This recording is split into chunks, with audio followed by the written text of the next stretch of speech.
voces.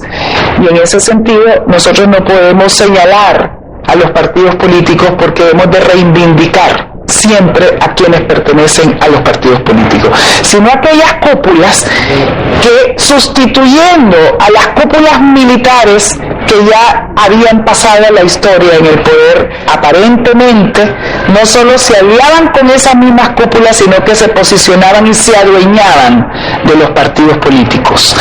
Eso yo lo puedo sostener claramente porque justamente mi padre, que era candidato del Partido Liberal con ideas profundamente democráticas, liberadoras, justicialistas y muy antimilitares en los términos de los golpistas, murió 2 meses y medio antes de las elecciones, y un nuevo grupo de poder se posiciona del Partido Liberal y lo entrega a intereses específicos. De manera que eso no significa que hayan desaparecido en ese momento los cientos y miles de liberales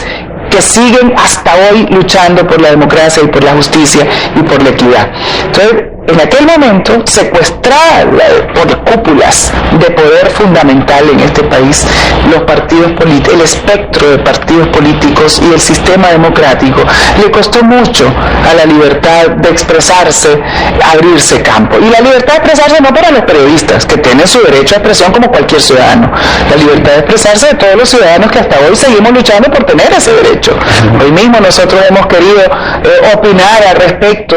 de que ojalá que la Fiscalía sea diligente también con el caso Catán o con todos los casos presuntos de quienes tienen negocios en telefonía y al mismo tiempo son dueños de grandes medios de comunicación, etcétera, etcétera, ¿no? Y no hemos podido hablar porque no hay espacio cuando hay una línea que nosotros intuimos, que nosotros suponemos, ¿no? Una línea a hacer un operativo y abarcar todos los espacios mediáticos. Esa es una violación a los derechos de expresión, por lo tanto seguimos luchando. Ahora bien, es cierto que ese episodio tuvo mucho que ver porque desmovilizó a la juventud. Yo era dirigente estudiantil y en la universidad era ya a 1982, 83 era casi prohibido hablar de movimientos políticos en la universidad. Ya no se debaten ideas, se satanizó la izquierda como algo terrible, ¿no? Se satanizaron otros proyectos políticos más allá del statu quo en defensa de quién sabe qué, y por supuesto los jóvenes fueron mandados a callar a costa de su propia vida.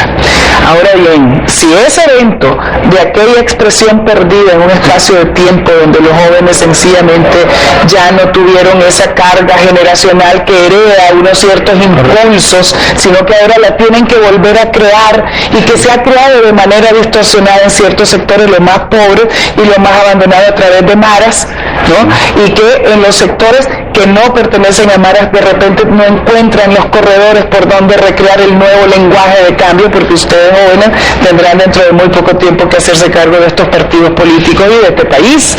y si ninguno de estos partidos políticos les parece, tendrán que crear el suyo propio, y ese mismo partido que creen también se va a desgastar si no tienen claro la idea del mundo que tienen que construir. En ese sentido,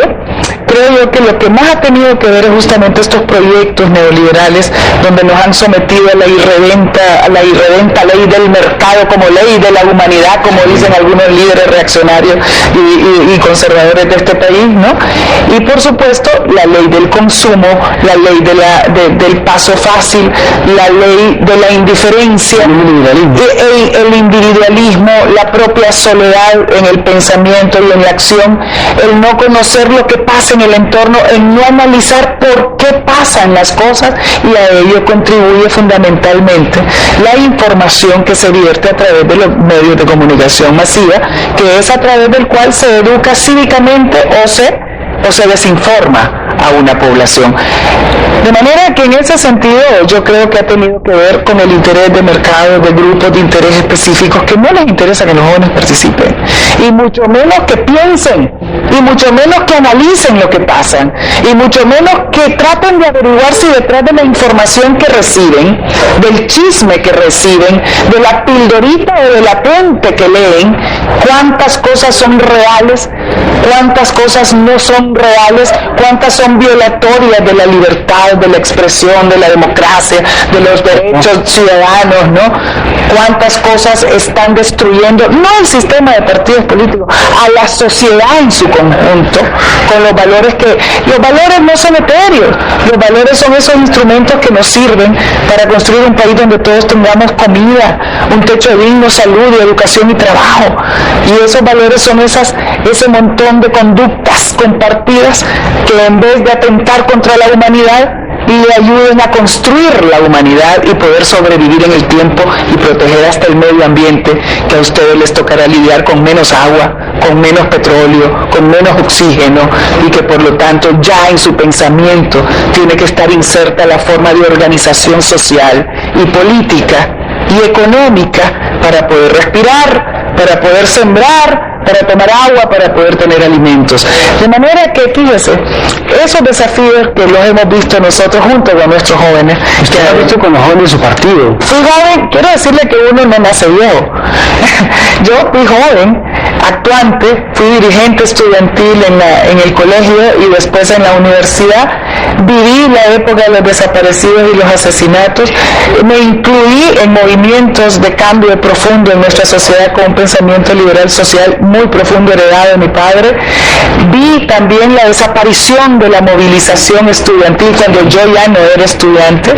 Fui maestra en la universidad y vi alumnos que resulta ser que no tenían ninguna opción política ni ideológica, desmovilizados completamente, y después de todo ello y de lucha permanente también anduve al lado de un candidato que ahora es presidente, con quien nos hemos decidido a llevar este país hacia los corredores de la verdad. En 4 años no vamos a cambiar sustantivamente Honduras, no vamos a acabar con el hambre acumulado en 4 décadas de desgracias, no vamos a acabar con el desempleo, la desinformación y mucho menos con la incursión del crimen organizado que ha sostenido a políticos muy importantes de este país, y sin embargo hemos creído que someter a debate abierto todas las ideas, todas nuestras dudas, todos nuestros planteamientos, y dejar que surja el debate, y además señalar las cosas por su nombre, y además decir la verdad, y además llamar a la población que tenemos que ayudar todos, desde sociedad civil, desde partidos políticos, analizando, no tragándonos como píldoras todo lo que nos dicen, empezar a buscar la verdad detrás de la información y no creer que por ello somos dueños de la verdad, como dice un amigo nuestro periodista. Licenciada, pero la buscamos. Tenemos que ir a un corto comercial, al regreso a las perspectivas del Partido Liberal para desarrollar este país y todo lo que está haciendo el gobierno de esta plataforma para poder seguir creyendo una Honduras más desarrollada, una Honduras más justa. Estas alternativas, volvemos después del corte.